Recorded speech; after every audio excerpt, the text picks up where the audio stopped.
Okay guys, nandito ako sa balcony ngayon ng aking homestay. Hotel. Yan. So, pahinga muna ako, konti.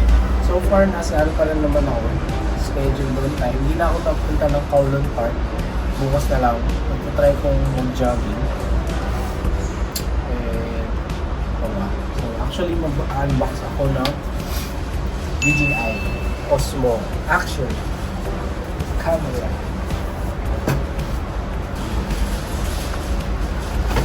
So, bumili ako dito sa yung sa DJI sa Nathan Road. And, yan, ito siya. So, wala silang DJI mic 2. Meron sila yung mic tsaka yung transmitter. Transmitter is for the phones, while yung mic pwede siya directly to the camera.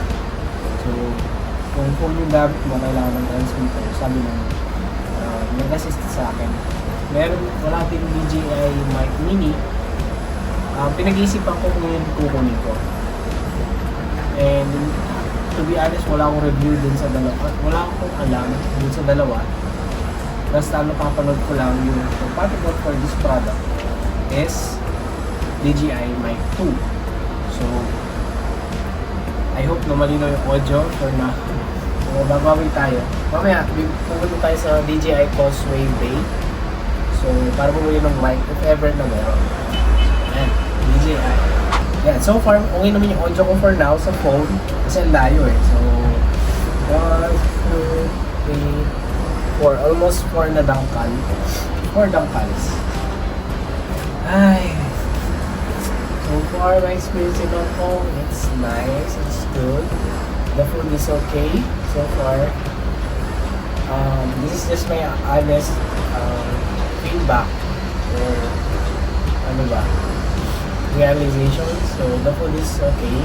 Yun sa Australian Dairy Company or company ba yun?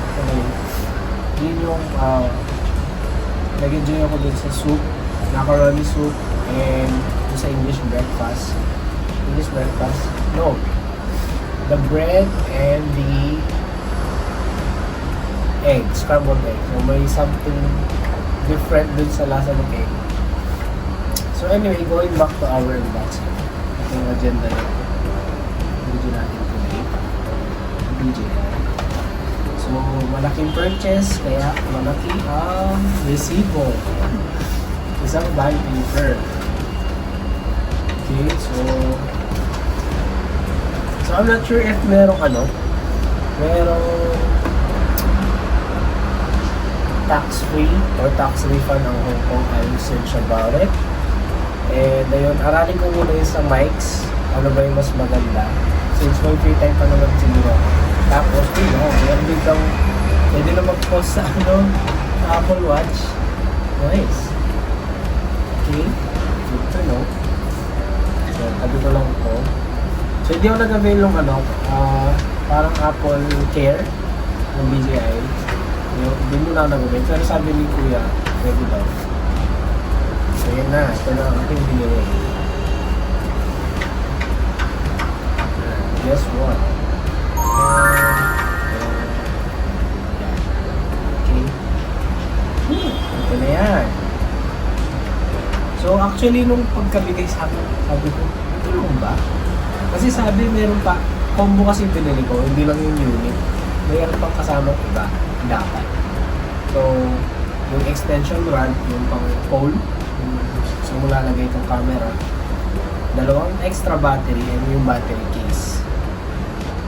So, ayun. Nahanap ko na sa inyo. Baka nandito na pala. So, titingnan natin. Yung in the box. So, pakita ko lang. So, in the box,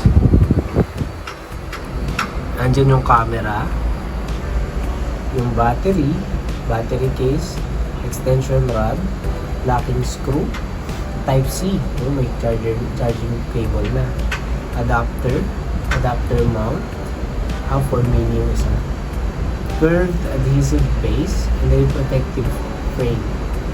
Wow. Ang kulang din lang dito sa Adventure Combo for me is the mic. However, I think it serves it for purpose for the package na ano. Ito kasi for adventure nga eh. So usually siguro sa pagbabike, pagmumotor, sa anything adventure, hiking, most likely hindi ka lang magsasalita doon. So I think it serves its purpose as a adventure combo pack. So yan. Again, mag-research muna ako dun sa dalawang bike. Kasi, syempre, we spend wisely. So, we buy it nice, or we buy it wise. Sabi ko ng isang YouTuber, YouTube tech reviewer. So, paano ba ito buksan? Wala siyang anything to pin, easy to pin.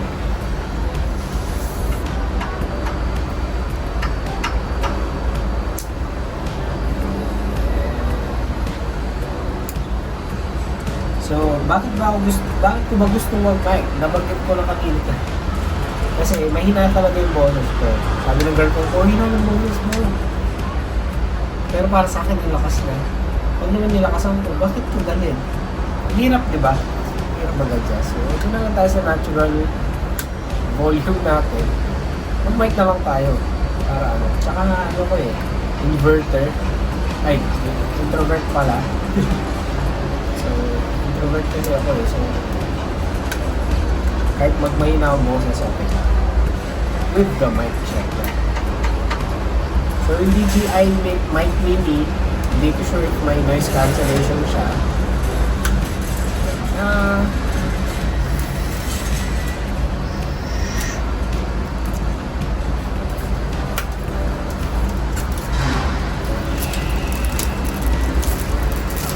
Oh yes. DJI Osmo Action 5 Pro. So wala pa yung Pro Max eh. The joke lang, walang ganun. Pero malay mo, maglabas sila yan. Adventure combo. Right? So, ayan. Meron siyang peeling, ano dito, peeling stick. So, ano lang dito.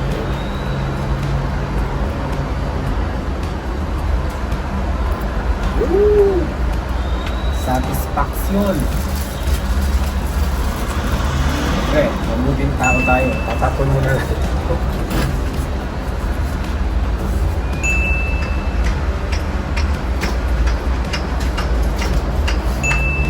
One. Pero the nice here is weather. The nice here is weather. So the weather here is nice. The nice here is weather. Alright, so ready na ba kayo? Oh, excited na ako, to be honest. Sa Philippines, walang ganito. For now, wala pa. Hindi ko pa napag-compare yung price ng dalawa, pero I think yung last computation mas mura dito. Tapos, ayun. Pinagtataka ko lang, walang official website ang DJI sa Philippines. And if you visit the website itself, yung main website, wala yung Philippines. Hindi ko lang sure ba. Anyway. So, tsaka yung main reason ko bakit ko ba binili ito? Sorry, ang dami pa talastas pagpasensya yun na. Is gusto kong bilhin yung extension rod. Hindi siya extension rod. Ano lang siya, para siyang stand lang.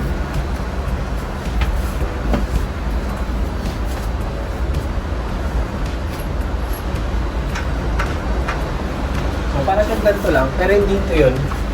Ganito lang siya. Then you will just put the camera at the top. Tapos, yung stand, meron siyang charger. Diba? So, if you think of it, efficient yan. Number 1, nagsasave siya ng space. Number 2, multi-use. Handle or stand plus charger.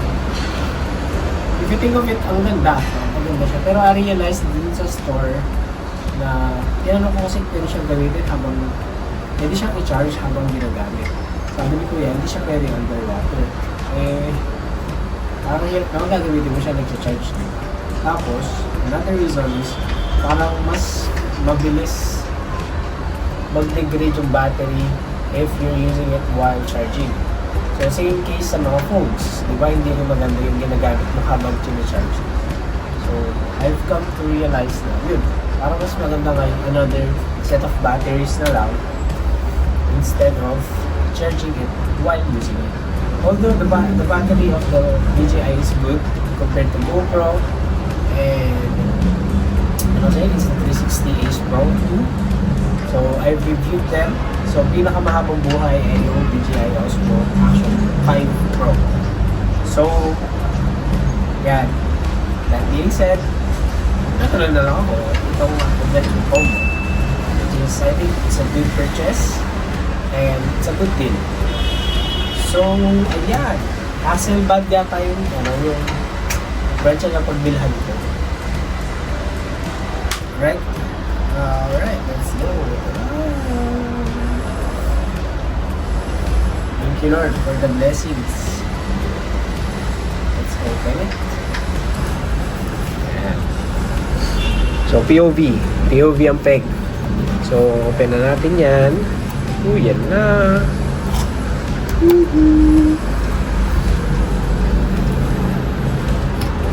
Ready na ba kayo? Yan na. So, meron siyang dalawang box. Pero syempre, unahan natin yung accessories para intense. Wow! Yan na. Nasaan yung? Ayun yung polo. Sorry, duda ako sa box. Ang lit kasi. Pero para ano lang din, para ma-inform kayo. Whenever you're going to buy, ganyan lang kalit yung packaging. And it contains everything. So, let's start with the accessories. Yan. Sarap.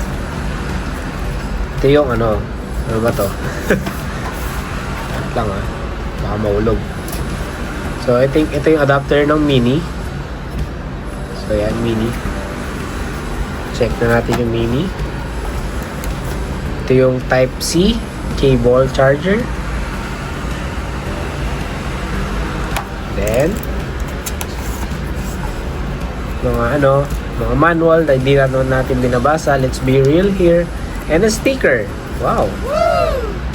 I think multiple sticker to. Tapos, ano ba to?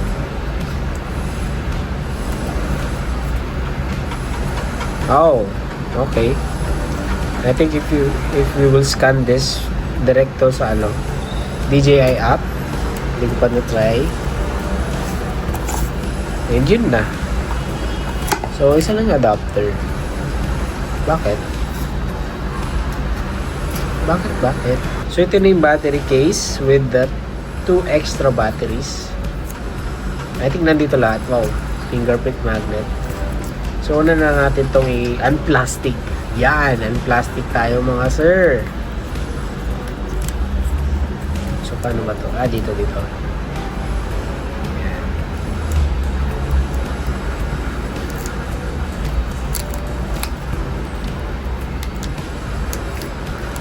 You know. Tingnan lang natin ilan yung sticker. Uy, madami sila. Makapal eh. Ang dami. Uy, wow! Wow. Nice. So, you will get this when you buy this camera charger. Oh no, cable pala. Okay, then unbox na natin to. Tsan-tararan! DJI orange. I don't know what that means. Hindi pa tayo nagbasa ng manual. Pero anyway, ayan, yung tatlong batteries nandito. Right, then bunot lang natin. Tama ba? Yeah. Yan. Test lang natin. Ayun, may click pala. Yan.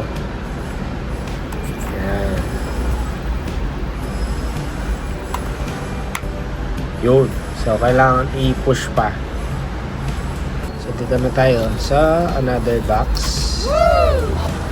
Hindi. Dito muna tayo sa pole. Ito yung pole.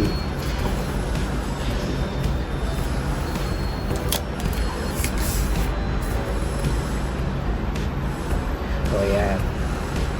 may ano pa dito. Sakal. Ayun. Na-extend naman siya. Okay. So, ito na. This is the main event. Osmo Action 5 Pro. Ito natin. Yan na. Dito pa yung iba accessories. Ayun pala eh. So, may gamot. Gusto nyo gamot? Muna to. Ito muna. So, ito yung case. So, yung maganda dito sa case is possible siyang gawing vertical. So, what do you mean by that? Give me a chance to explain. So, ito na yung ang tawag dito? Locking screw. Ito yung check. Then, ito yung adapter mount na curved adhesive. So, ito siya. And I think, itong adapter mount na isa, nakalagay na siya dito. So, that makes it complete. Battery case, extension rod, locking screw, Type-C cable, adapter mount mini, ito, adapter mount, ito, and the curved adhesive base, ito, and yung protective frame. Let me just show you this. Yan. So, wait, ano to? Hindi ko sure. Wait lang. So, ito yung isa. Ito yung isang adapter mount. Okay? So, same size lang ba? Yeah, they are basically the same size. So, checklist. Okay na. So, imagine kasha dito lahat. Ang galing na nag-pack. Going back dito sa case. So, the good thing about this. So, the good thing about this case is pwede siyang ilagay ng ganun. Galing, may magnet pre. Kita nyo yun? Hinila yung kamay ko. Oh. Lakas ng magnet. So, pero added security is meron siyang e-pen. Ayan, no? So, dito, meron siyang e-pen. Yan. So, added security para hindi lumipad yung Osmo 5 Pro. And then, again, pwede siyang patayo. Then, wait. Bago natin didikit, open na natin. Open. Then, okay. Yung lock na. Hindi pa pala. Double check lang natin. Secure natin talaga para hindi lumipad. Yon. So, lock na. That's it. Plus, pwede siyang dito sa kabila. Pahiga. Kaya lang, paano yung nasa baba? Nasa mismong unit na. And that leads us to dito. Yan na. Yes! DJI 5 Action Pro. Tama ba? DJI Osmo Action 5 Pro. This is it, pansin. So, ito siya. Meron na siyang built-in for the phone. Ayan. So, again, open lang natin yan. Then, dikit. Then, medyo hirap lang tayo doon sa isa, oh. Ayan. Okay. So, we're good to go to use it. Wala pang battery. So, ayan. Alisin lang muna natin to. Siyempre, for the ASMR. Oh, yes. Bag pala yun. Sabi dito. Tighten the lens protective cover before intaking water. Kasi, itong sa harap, naaalis to. I think. Ano ba? Ano siya alisin?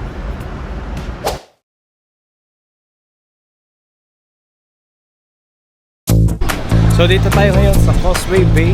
Hanap tayo ng DJI store. And may nakita ako big house. Guys, okay guys, so nakahanap na ako ng DJI Mic Mini finally. Hong Kong Museum of Art. Makapag-shop tayo ulit. And we're out again. So we're going to Temple Night Market.